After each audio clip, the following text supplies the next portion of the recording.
known as $2 Tuesdays at WagerTalk.com and SportsMemo.com, where you can get the hottest handicappers' best bet or daily package for only $2.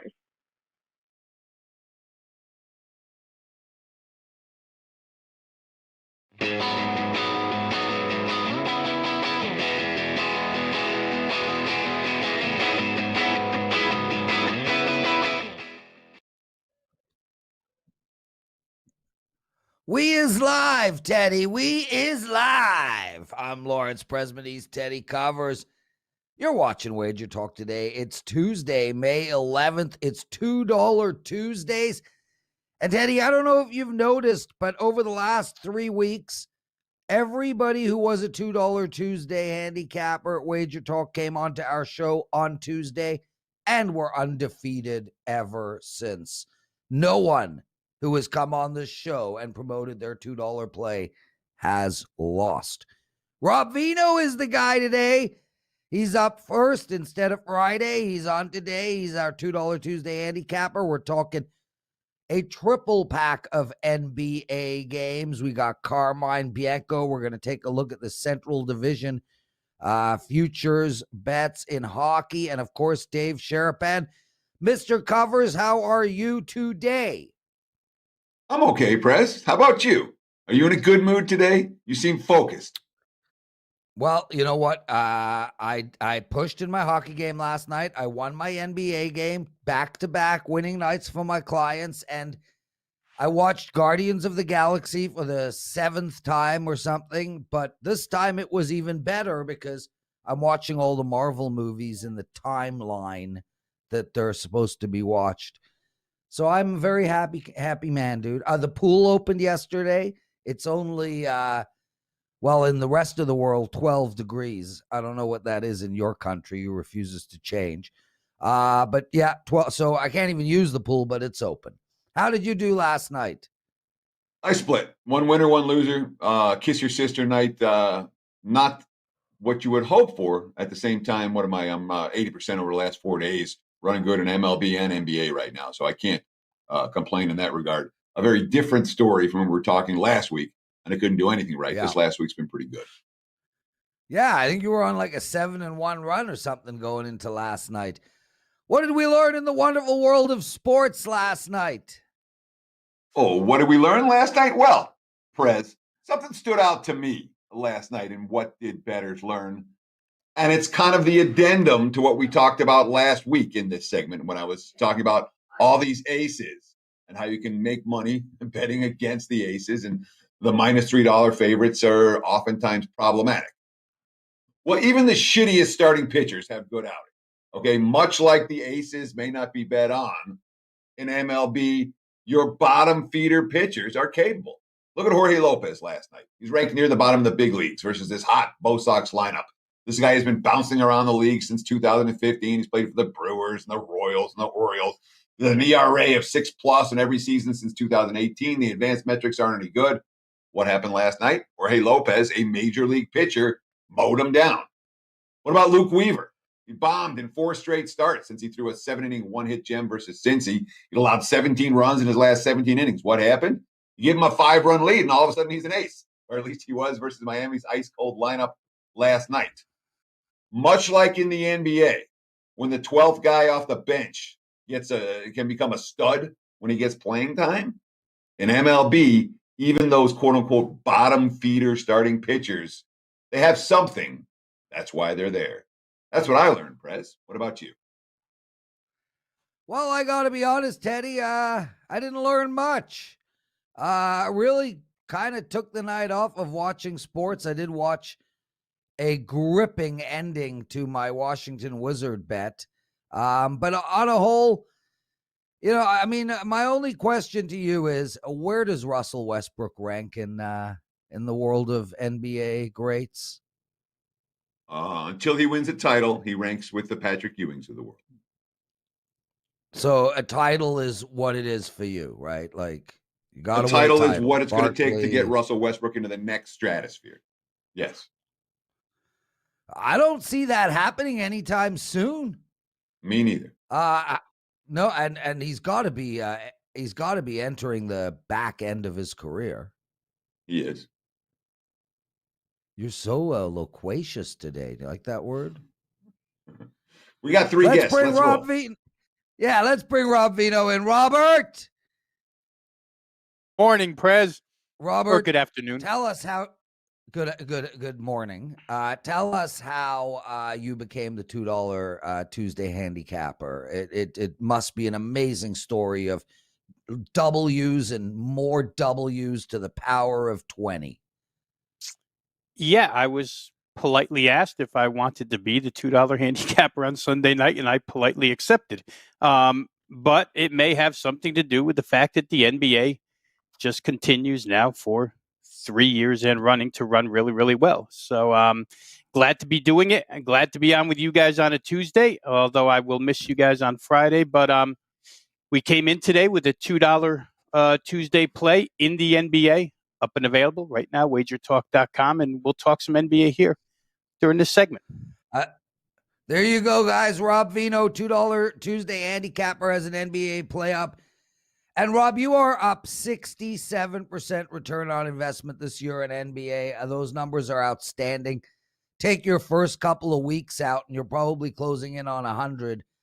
It's just amazing. Teddy, I mean, I'm winning in the NBA for the last 2 months, 3 months, but that is just one tough sport to just for 3 straight years constantly destroy.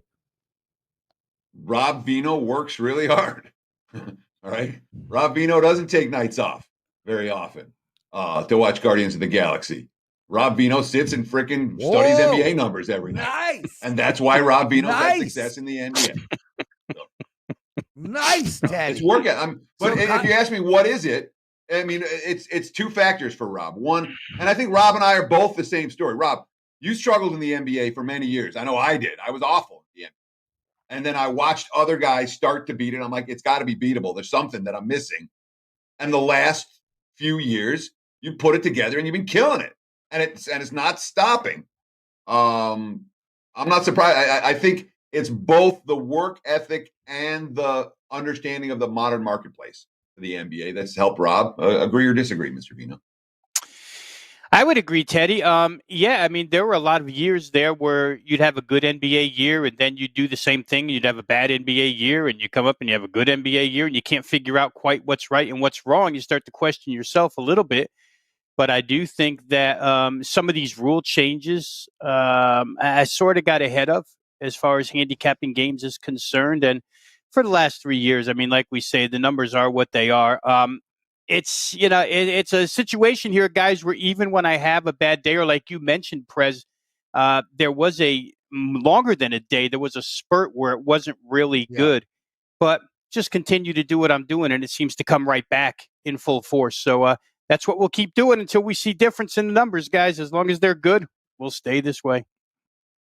Rob, let's get to it, my friend. Minnesota playing Detroit. You like the first half bet. Talk to us about that. Yeah, I'm on it, Prez, because of the Detroit side. There's a trend that's forming here with Detroit. And really, to tell you the truth, on this first half total bet, I'm banking solely on Detroit. Numerous reasons for Detroit. 1 being their recent slow starts, 2 being their slow tempo, and 3 being the lineup that's a full youth movement and doesn't have a lot of experience playing with each other. I'll give you real quick here. The Pistons, last 6 first halves, and the points they scored in that first half, 39, 43, 49, 48, and 42. There was a 58 mixed in there. Those are not good numbers. Very low scoring performances out of the Pistons, which led to low scoring first halves. I mean, those 6 first halves, their last 6 games played, all total between 96 and 107 points. Tonight, we're looking at 115.5, basically because they're playing the Minnesota Timberwolves. But Detroit, tempo-wise, has gotten even slower towards this end of the season. We see these 4 teams all grouped together with 21 wins, Minnesota being one of them. Of those teams, Minnesota is the only one that really wants to win games, but Detroit sits at 20 wins. And they've shown less than 0 interest the last couple games, especially in trying to win anything to get into the group of 21 wins. The tempo has decreased from 99 to 96. That's 3 possessions per 100. I think they do the same thing here, guys. Slow start. Minnesota can score, obviously, but the fact that this total is 8.5 points higher than any Pistons total produced in their last 6 games has me leaning towards under. I'll take under 115.5 Minnesota Detroit first half. And I just want to ask you real quick, Rob, when it comes to the first half versus full game here, is there a reason you don't like the full game under as well, or you do? You just think the first half's the better of the two plays? Yeah, in this particular instance, Teddy, it's the recent trend that got me there. It's just the fact that Detroit seems to be just coming out and being less than methodical and not really a care in the world where the offense is concerned. So when you put that many low-scoring performances up offensively in a row, just led me to take first half here. The second halves, they've been a little higher scoring. It's almost as if they don't mind getting way behind because they know they can't come back, so they play harder in the second half. I mean, I don't want to read into what Detroit's philosophy is, but that's what I'm thinking. Yeah. I have so much to say about that, but I will say nothing. Rob Veno, everybody. Rob, Denver, Charlotte. The line came out looking at the WagerTalk odds screen, which is spectacular. It came out at 217, the total. It is now up to 220. And there is a 221.5 on the board. So, I mean, there's literally a 220 and a 221.5. It's obviously being bet up. Are you with that move? I am with that move. I think the game gets over 220.5. Press. A couple of reasons here. Obviously, I've been somebody who's been proactive with Charlotte overs. Hasn't always resulted in cashing tickets every single time, but with LaMelo Ball, before he got injured, you could see that James Borrego's philosophy changed with this team, what he calls small ball, and they're going to run. LaMelo gets hurt. They don't really produce a lot of points. He comes back. He's back now 6 games. And I think the last 3 is the group you really have to look at where their pace has really taken off. They, over the last 3 games, they sit number 9 in the NBA in tempo. And overall for a season, they're 21st. So last 3 games, we see this team really picking it up. Denver's a slow team, but really offensively efficient. I think if you go beyond Charlotte's pace, which I think will be high in this game, the fundamental edge for Denver and that front line is monstrous. There's nobody to guard Nikola Jokic on that team unless you think Cody Zeller can do the job. I don't. There's nobody that guards Michael Porter Jr. on this team. I mean, PJ Washington basically is their power forward. And Aaron Gordon comes back tonight. So the front line, which went 21 of 31 in their first meeting, it included Paul Millsap, not Aaron Gordon at that time, should have a huge offensive night here against this team. If Monte Morris comes back for Denver tonight, which is questionable, I think, at this point in time, it would really help the Denver guard depth. Remember, Michael Porter Jr. has had to play shooting guard at 6'11". Last couple of games. Certainly a nightmare for opposing shooting guards to defend, but you'd rather have some ball handling with Morris. If he comes back, it could only help what Denver does offensively. Like I say, they're the number 7 efficiency team in the NBA. And what you notice about Denver is throw their tempo out the window because they are so efficient. But in their last 6 games, I think that's a pretty good subset of the way they play. They'll play to their opponent. In 3 games against defensive-minded, slow-tempo teams, the Knicks, the Lakers, the Clippers, all those games went under. They were all lower scoring. In the other 3 games against higher-scoring teams, faster-paced teams in some instance, Brooklyn, Utah, and Toronto, they all went flying over. Charlotte fits the latter bill. They're a faster team based on offense. They have to win by outscoring you. To me, 220 seemed a little bit low. I could see this one getting up in the 225 range, so I'll take over the number. So I want to ask you, Rob, because there's been a little bit of a home road dichotomy, an expression I believe I learned from you, with the Denver Nuggets and their totals. They're 12-2 to the under, their last 14 on the road, and that comes after the shootout in Utah over the weekend. So do you worry at all about that Nuggets personal team trend towards the under, or do you think that's mostly just random and static and there's not a whole lot to it? Well, there could be a small difference, Teddy. Obviously, when they're at home in the altitude, that would lend to that thinking. But I did look at the numbers away from home this year, and their game totals average 222, which is better than the 220 that we're asked to. So even though over-under might say one thing, I'd rather look at the numbers that are produced and say that 222 means that they still score up. They can get over 220 on the road, and especially against a faster paced team. So I don't mind the fact that there's been more unders on the road with Denver. I think the points are what counts here, and I think this number is just a little too low. To me, it should have been around the 223.5 area, the way it was against New Orleans when Charlotte played New Orleans the other night. Rob Veno, everybody. Guys, it's the $2 Tuesday handicapper with us. We have not lost a play on any $2 Tuesday guy coming on this show. Rob, no pressure. Teddy? I lost my $2 Tuesday play. Yeah, you weren't a guest. You're my co-host. And you will never be my guest, Teddy. Ever. I hope not. Anyway, I lost my. Let's just get to the next game. Miami against Boston. Rob, you going with the -1.5 or the +1.5? I'm going to go with the -1.5, Prez. In a lot of these 2-game sets in the NBA this year, and there's been plenty of them, and there's still a few more to come. Zigzag theory, bounce back theory, it's been bandied about a lot. It doesn't always work. In some instances it has. I just don't think it works here. And I get Boston's sense of urgency to stay out of the play-in game.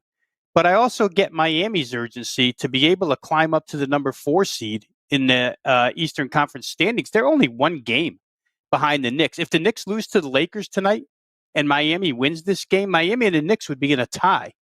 They would jump Atlanta, the Miami Heat would, and they'd be right there sitting with a potential home floor advantage in an opening round series. So I think they both have motivation. I think that gut punch that the Celtics took last night when Jaylen Brown was ruled out for the season, just that's hard to bounce back from, guys. He's such an important part to this team, offensively, defensively. Without him, we saw what happened Sunday. Miami scored 79 points in the first half. Same players involved here tonight. I don't think much will change for the Miami Heat. It's the 6th straight game the other day that they've scored 116 points or better. The offense just clicking right now. The 3-point shooting coming around. We saw Robinson go crazy the other day. It's a team that was injured all season long. It's a team that's back to pretty much full health now. It's a team that has a huge advantage in the middle. Boston, I'll say it again. I think Brad Stevens realized halfway through the season, this is not a team that can play defense. He's predicated on defense. These guys just can't play it because they don't play the perimeter well enough. They're allowing an awful lot from 3-point land, and they don't have a big guy in the middle. Miami has both. Miami's been a little ragged defensively too, guys. We have to consider that. But I think all in all, when you weigh one against the other, assets for each side, Miami just comes up a little stronger here. They've got Jimmy Butler. The other side doesn't. I don't like the way Boston gets into holes in the first quarter, the first half, almost on a game-by-game basis now. I'll take Miami, lay the 1.5. Power ratings show that, if Brown was in the game, Boston would probably be a 2.5-point favorite. So is he worth 4 points to turn it around to Miami -1.5? I think so. Give me Miami minus the 1.5. Rob Veno, everybody. And Rob, just to let you know, Dillard, one of our listeners, says he's going to buy your $2 play, and if he wins, he will buy some grayscale music. Teddy Abid thinks your legend is growing. I don't know what he means, but okay, I'm game. You are a legend, and it keeps growing. See, Rob, what do you got? What? Just real quick. What? I mean, it's the legend stuff freaks me out because I still think of myself as the young, hungry kid that moved out to Vegas. I don't want to be the legend. I want to be I appreciate it. But no, you got to stay hungry, man. Don't want to be a legend. Rob, Rob, he was the young, hungry kid who moved to Vegas, took his money to the roulette table, played the Nightingale until he was broke. A story for another day. What do you got to promote? Well, I hope to keep the good luck running, Prez. It's $2 Tuesday at WagerTalk.com. I have an NBA play as the $2 handicapper here today as your guest on the show. I hope I can follow suit and continue the winning ways here for guys that appear on the show. But once again, WagerTalk.com, $2 Tuesday NBA play up and available right now. Go to WagerTalk.com. Get out of here, brother. Guys, we're going to take a quick break. Carmine Bianco, Teddy's Big Game Breakdown, Dave Sharapan, penalty box segment. This show ain't close to done. Have you checked out all the new handicappers at WagerTalk? If not, here's your chance. You can take 50% off your first daily or 3-day all-access purchase at WagerTalk using coupon code TRYWT. Our new roster of experts is 30 deep, covering sports from all around the world, giving you tons of options to choose from. All you have to do to redeem this offer is go to WagerTalk.com, choose a handicapper of your choice, and use coupon code TRYWT at checkout, saving 50% on your first purchase.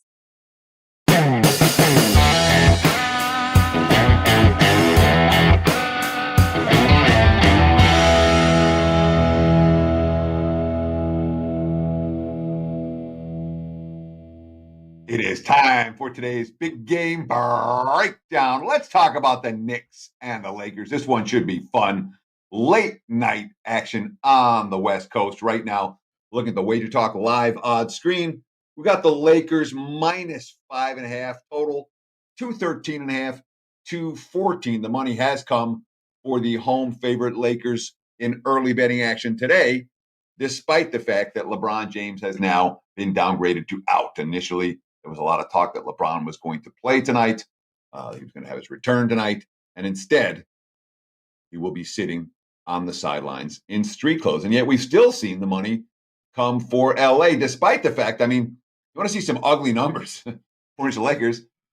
Lakers coming off, no question, an impressive victory for a team that hasn't had a whole lot of them, knocking off Phoenix by double digits. They also knocked off Denver in the home game prior to that. That said, Lakers are 0-5 against the spread following a straight-up win. Their last 5. They're 7-14 against the spread at home for the year, coming off the win. That's 33% backing LA in this role. And again, you look at the Lakers with and without LeBron, they're 28-15 in games that LeBron's has started. They're 10-15 in games that he hasn't played. So it's clearly a Lakers team without their stud that they're trying to tread water. They're having the occasional good performance. But this is not LA's role. And this is not a championship contending team without the defending champ, LeBron James, in the lineup. Meanwhile, here's the Knicks, 8-2 their last 10 as road dogs, coming off an impressive upset against the Clippers over the weekend. They're 3-2 on their 6-game strip, on their 6-game trip. And this is the finale. They're certainly putting emphasis on it. Coach Tibbs, the challenge for us is to be hungry. Don't change now. It's what we've done all year. Just concentrate on improvement on our next opponent. And that's what we're looking forward to doing. I think we're learning a lot on this trip. The toughness to win on the road against these teams is telling us a lot, but there's still a long way to go. The bet on quote, we got Derrick Rose in great form. We have the Knicks playing defense. We have the Knicks, I think, hanging around for a long, long time in this one. Rather have the dog than the favorite. Give me the points with the New York Knickerbockers. And there's your big game breakdown. Prez? Back to you, Prez. Why, thank you, Teddy Covers. Teddy, Dave Sharapan joining us. We swapped Carm and Dave. Dave is going first, then Carm. 2 bald guys walk into a bar. Hey, Dave, how are you, bro? Hey, Prez, how are you? I was expecting you to get the call up today for the Bruins because they're sitting the entire team. So I was waiting for you to make your debut tonight on the blue line for the Bruins. Listen, if they called me, I would, but I would never in a million years stand in front of those shots. That is for sure. It's funny, actually, Dave. I don't, you've been listening to my penalty box segment and whatnot. I've been telling everybody These meaningless games take the overs. People aren't jumping in front of shots. And last night, in one of the games, the commentator, the announcer actually said, see how they're not jumping in front of shots? So, yeah, I will not jump in He's front probably of any listening to the shots. show. He's probably listening to the show. Dude, There's no doubt. So- I mean, seriously.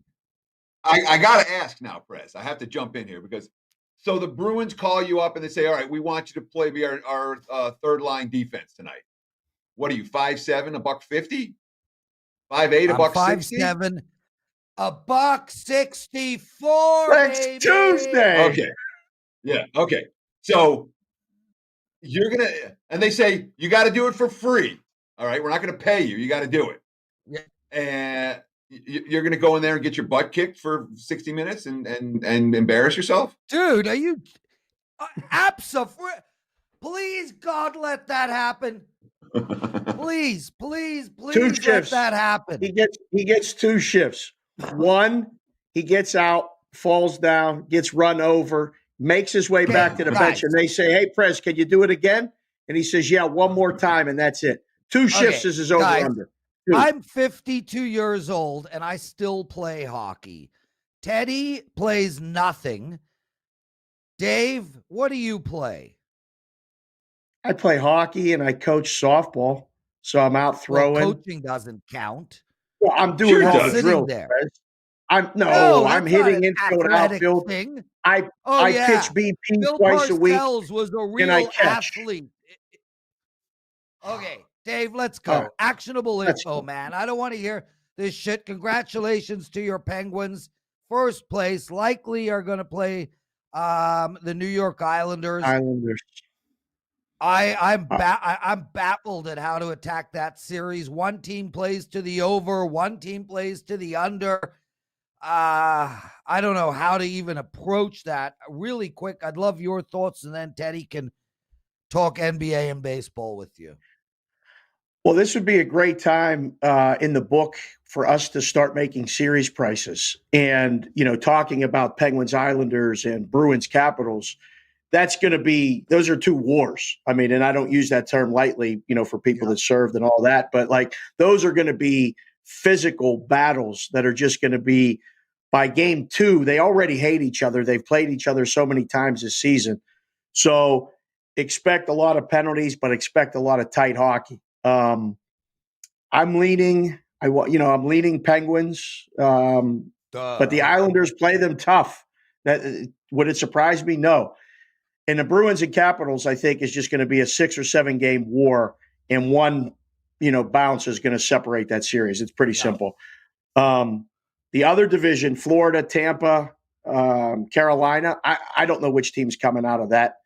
That's another one. Your North Division. Who knows what's going to happen in that one? I mean, I don't think it's just a shoo-in with Toronto. I really don't. And then I thought we saw a preview of the Western Division final last night with Vegas and Colorado.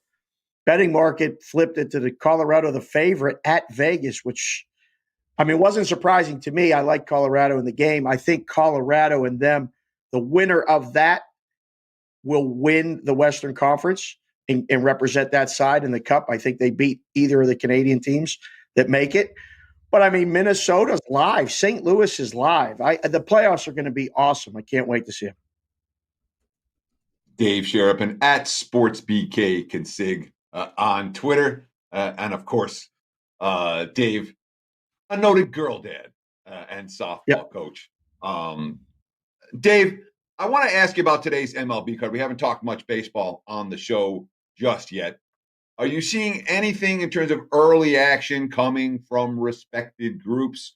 Where's the sharp money coming on today's MLB card? Give us something actionable for this evening. Well, what happens now with these Yankees every day? The line comes a little lower, they get played, and then, sharp guys buy it back. I've seen that one bounce this morning already, both ways, from the overnight up, back down a little bit. And that one's probably, I believe, going to keep going up. I think that everyone's kind of caught on to the Yankees, Teddy. They're getting hot. They're going to keep playing them. In the National League, how I don't understand the Pirate line. They got blasted yesterday. The Reds own them. There's just like hockey, there's division games that just teams own you. And right now, Cincinnati owns the Pirates. The Pirates are favored. Expect Cincinnati to be a play and go that way.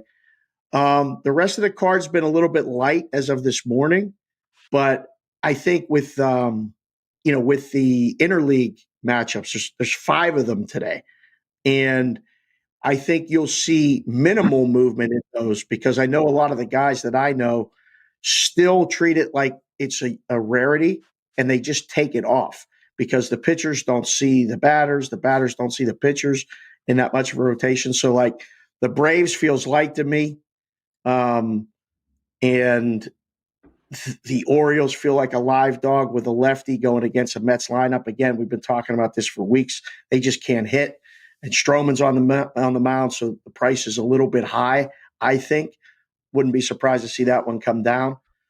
And then Texas and San Francisco, under. San Francisco, somebody has to say it, they're arguably a top 3 team in baseball because of the pitching, not because they're scoring a lot of runs. I know. All right, sorry. They are. That's it. They are. And Joe's telling me my ears shut up, but like they really are. The value's on San Francisco, and nobody knows it. So sorry to let the secret out, Joseph, but San Francisco's pretty good. Yeah, of course, the irony, and look, we're trying to give everyone solid info on the show, but you have one team that maybe hasn't caught the attention of the mainstream media. You're like, yeah, this is a team. Let's ride this team. San Fran, if you've been backing them at any point this season, you've made money with the San Francisco Giants. They have been a significantly undervalued commodity. Now, I want to ask you this, Dave, and it's more of a general question as opposed to a specific question about games. When it comes to MLB, does public money matter even a little bit? You said the public's going to load a light up on the Yankees today. Does public money even matter in MLB, or is it all wise guy money? And literally every public bettor in the world, every recreational bettor in the world can play the Yankees today, and it wouldn't move the line as much as one big bet from a respected group. 100%. 100%. You can sit on a baseball game. I used to do it personally. I mean, we would move the line. It didn't matter how big it got. It didn't matter how big the bag was. If it wasn't from a respected player or we had any lean against them, we would never move the line on a favorite. Now, when a dog gets played, because it's just a different move. And when you see money or a line move a dog, that's an automatic respected play. That has nothing to do with the public. So I think the baseball is a little bit different because it's a money line sport and it's every day. And there's more money in the pool than there is in hockey, although hockey bettors, it's growing, but it's nowhere close to baseball. So, and they bet the uniforms every single day. It's Dodgers, it's Yankees, it's now Padres or the team, it's not even like Oakland. Oakland's a really good baseball team too. They just get ignored as far as the public. Again, I did it with the American League team too. That's the team in the American League, and the Giants are the team in the National League that I know risk rooms and odds makers. No, those are the 2 ones that when you see that money move, if they're favored, you're on the right side. Now, again, whether it wins or not, that's a different discussion. And for people new to the show, being on the right side doesn't mean you automatically win. It means you have the better bet of the 2 sides, but they don't always win. They just, more of those bets will result in probably a better bankroll by the end. Oh yeah, I've got a whole drawer full of losing tickets with right side wrong results. Dave, I want to get you with NBA. Did Joe just? I want to get you real quick, Dave, with NBA. Anything actionable that you're seeing for this evening when it comes to sharp action in the NBA? What was funny, I was up early prepping for the show because, Joe insists that I don't do any prep for the show. So I had to look at a couple things, and I saw that Laker line bounce down. And I immediately thought, well, LeBron's not playing. Despite the fact that everybody said he's playing, I believed he wasn't playing, and I saw it bounce down. And then I can't explain the move back up because he's not playing. I'm with you in the big game breakdown. I like the Knicks. The other stuff, listen, the lines have pretty much sat still all morning, and they're probably going to. I think this is really a silly week of betting basketball. There were scores yesterday. Milwaukee was a 7-point favorite. The total was in the 220s. They finished 146, 125. There was 260 something points in that game regulation. What the Wizards are doing yesterday, again, they just go over every day. I think you got it, like Prez said it at the beginning of the segment, and I'll wrap it around with that. When the two teams are out of it, just play the over. Like, it's painfully obvious. They haven't been playing defense in the NBA competitive games for a month. So I think you'll see lines go up. I think you got to find the games that mean something. Phoenix, Golden State, Phoenix -5. I think Golden State's live, even on a back-to-back. I think they're live to win the game. But, I mean, there's a 10.5. There's a 12.5. Yesterday, there was a 14.5 point favorite, 2 touchdowns. All these numbers remind me of football season as we get closer to the end of the regular season, where we're seeing these numbers. You're on your own. Throw caution to the wind. Minnesota, Detroit, quit trying to pick a winner. Just bet the over in that basketball game. There you go, Dave Sharapan. Dave, what do you got to promote? You know the Twitter handle. It's Sportsbook Consigliere. It's at SportsBKConsig. I'll be on later today, as I am every day from 4 to 7 Pacific on Sports Grid and Sirius XM 204, as well as my podcast, which actually Joe Ranieri appeared on 2 weeks ago. And if you haven't heard Joe's story, it's incredible. It's called Cash Considerations, and you can find that anywhere you find podcasts.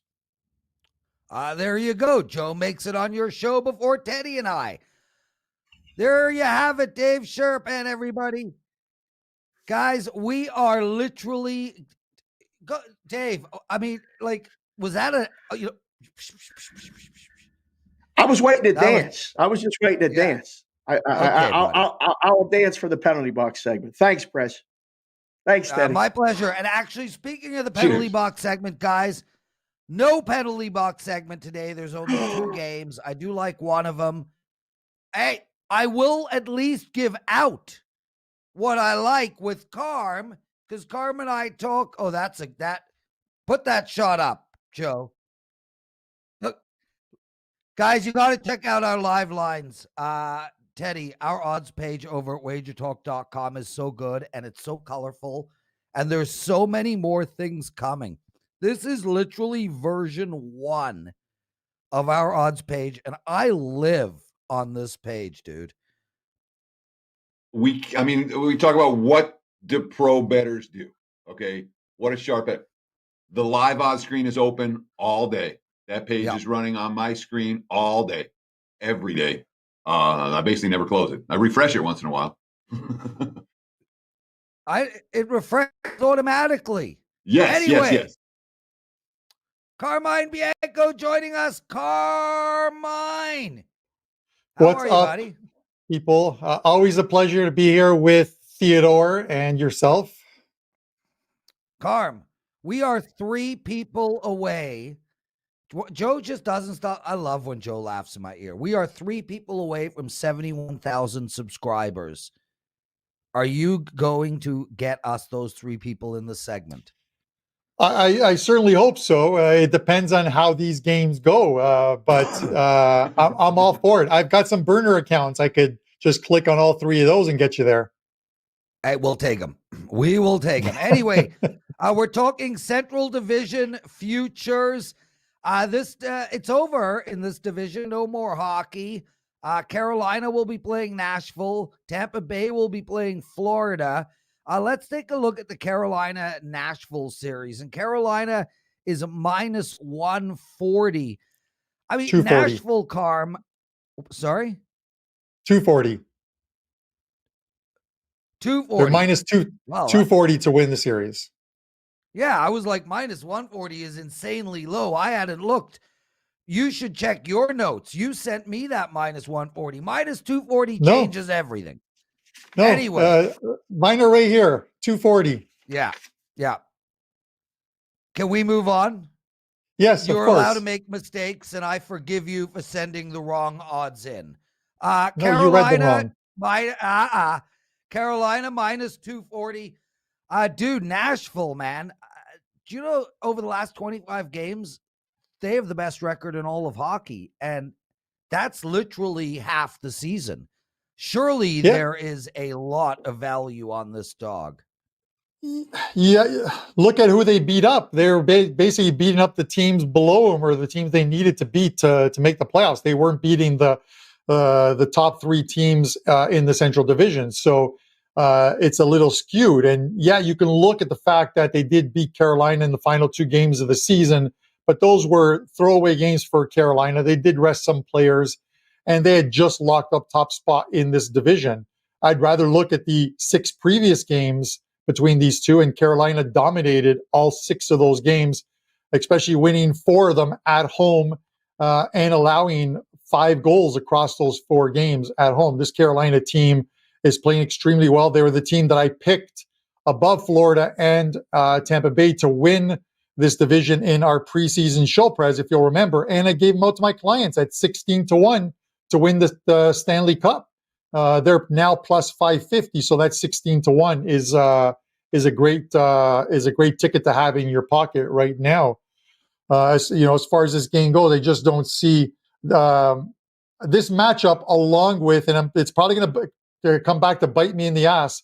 But this matchup, along with Toronto versus whoever they face, which is either going to be Winnipeg or Montreal, that's still to be played out. But lucky Montreal are probably the 2 series that have no chance of going past 5 games. I just don't see how it happens. And this is a complete Hurricanes team, and I think they take care of business at home. They should win the first 2 games, head back to Nashville for the next 2 in the 7-game series, and probably take both, if not at least one of the 2, and then get a home for Game 5 and clinch it there.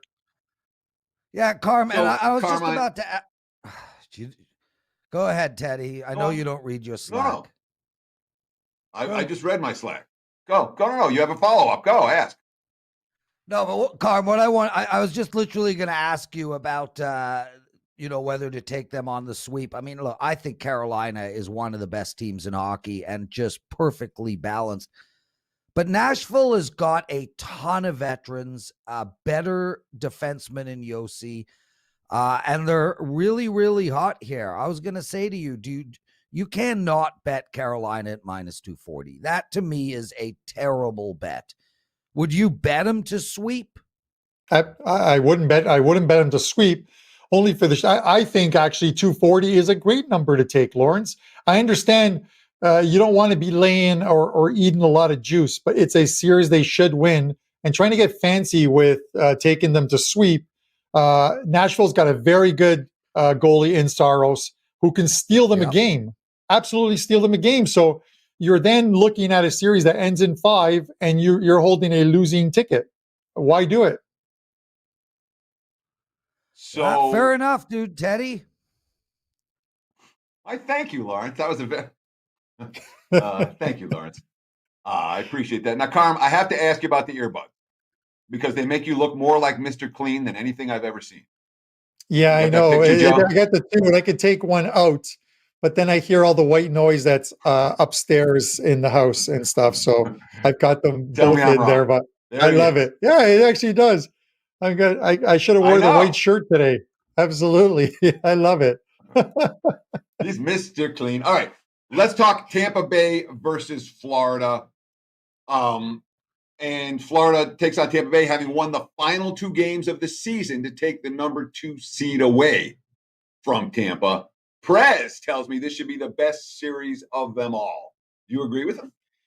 It is. This is one that's likely going to go 6 and could very well go 7. Those last 2 games, much like the Carolina one, I don't think Tampa Bay really cares. The fact that they lost the last 2 games to lose the number 2 seed, they've been here before, and they've been at both ends of the spectrum the last 2 years. 2 years ago, they came in as the President's Trophy winners and got bounced in the first round of the playoffs by Columbus in a complete upset for I think it was 4 straight. And then last year, a slow start. They picked it up, and they're at the end of the day, they're Stanley Cup winners. So these teams know enough about each other that nothing is going to surprise this Tampa Bay team. The difference with this Tampa Bay team is they will be pretty much completely healthy by the time the playoffs roll around, by the time they play that first game. Steven Stamkos has been practicing for the last couple of weeks. He'd been out since, I think, the 17th or 18th of April. And Nikita Kucherov, who sat the whole season out after off-season hip injury or hip surgery, he's been practicing and doing full practices the last few weeks and practicing with the number one power play line in the morning. So you're not practicing on that power play line unless you're going to get game time action. And to have those guys back and playing for this team, it's a completely different team. They had guys out like Palat missed one of the two games or against Florida. So I'm not really worried about the fact they lost those two games. I think that they are the better team here, and they're not going to be surprised because of what happened a couple of years ago against Columbus. Car, me and you disagree on this one. I think Florida at plus 120 is the bet. But we can talk about that tomorrow on PuckTime. I'll be joining you and Andrew McGinnis. No penalty box segment today, guys. There are only two games. Washington is playing Boston, and I know Boston is sitting half their team, so you'd think jump on Washington. No, that's a pass. And Winnipeg, Vancouver, Winnipeg is in must-win mode, so probably play Vancouver, but that's a pass. I can't find any bets tonight. Can I add one more? Please, Carm. Before you kick me off, Johnny, I know Johnny Detroit would be remiss if I did not mention this. And I'm not going to look at that side by side because it's just going to crack me up. I'm telling you, it's real. But listen, with that said, I have something up at WagerTalk, and we're going to talk about it closer to May 29th, but it's a Champions League final coming up, Chelsea and Man City. And yes, my clients have Chelsea at 16-1 to win that. So I'm very happy about that one as well, too. But I do a customer appreciation each and every year for my clients. And you can get the packages up now at WagerTalk. You can get my Champions League play and 10 different prop bets for only $1. That is like absolutely the best deal you can get. And there's some specials in there, including my Euro 2020, the summer tournament this year. And you can get that summer package, a great deal. Since 2015, I came at WagerTalk, #1 soccer handicapper, profit-wise, percentage-wise. And that includes my good friend, Gianni the Greek. I've got him pipped on this one. So head over to WagerTalk and take advantage of that deal. Awesome stuff, Carm. Guys, what a great show. Teddy, I'm going to go to Mary Brown's for some fried chicken. Take us home, brother. Sure. I want to thank Carmine Bianco for joining us, Rob Veno, and, of course, the Sportsbook Consigliere, Dave Sharapan. Thanks to Joe Ranieri from behind the scenes. Thanks to my co-host, Lawrence Presman, who didn't rip my head off more than twice today. And thanks to you out there in Viewerland. We really appreciate you taking the time out of your busy day to hang out with us. We'll do it again tomorrow. Loaded Wednesday show, same time, 9 a.m. Pacific, noon on the East Coast, right here at WagerTalk and the YouTube channel. Between now and then, enjoy the games and good luck.